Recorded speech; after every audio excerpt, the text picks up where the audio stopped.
ਜ਼ਰਾ ਇੱਕ ਸੈਕਿੰਡ ਲਈ ਰੁਕੋ।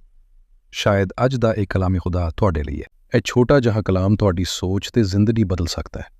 ਬਾਈਬਲ ਦੀ ਆਇਤ, ਕਿਉਂਕਿ ਖੁਦਾ ਨੇ ਦੁਨੀਆ ਨੂੰ ਇੰਨਾ ਪਿਆਰ ਕੀਤਾ ਕਿ ਉਹਨੇ ਆਪਣਾ ਇਕਲੌਤਾ ਪੁੱਤਰ ਬਖਸ਼ ਦਿੱਤਾ, ਤਾਂ ਕਿ ਜਿਹੜਾ ਵੀ ਉਹ ਤੇ ਈਮਾਨ ਲੈ ਆਏ ਉਹ ਹਲਾਕ ਨਾ ਹੋਵੇ ਬਲਕਿ ਹਮੇਸ਼ਾ ਦੀ ਜ਼ਿੰਦਗੀ ਪਾਏ।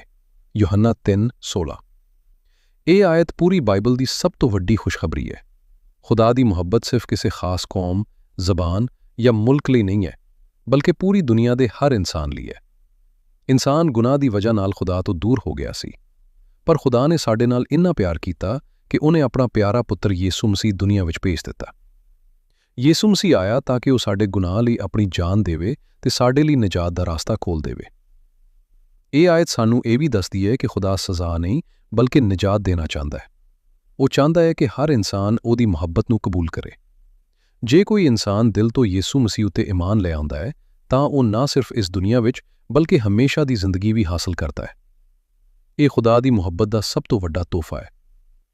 ਜੇ ਤੁਹਾਨੂੰ ਇਹ ਕਲਾਮ ਚੰਗਾ ਲੱਗਿਆ ਹੈ ਤਾਂ ਵੀਡੀਓ ਨੂੰ ਲਾਈਕ ਕਰੋ, ਆਪਣੇ ਪਿਆਰੀਆਂ ਨਾਲ ਸ਼ੇਅਰ ਕਰੋ ਤੇ ਰੱਬ ਟੀਵੀ ਨੂੰ ਸਬਸਕ੍ਰਾਈਬ ਜ਼ਰੂਰ ਕਰੋ ਤਾਂ ਕਿ ਖੁਦਾ ਦਾ ਕਲਾਮ ਹੋਰ ਵੀ ਲੋਕਾਂ ਤੱਕ ਪਹੁੰਚ ਸਕੇ।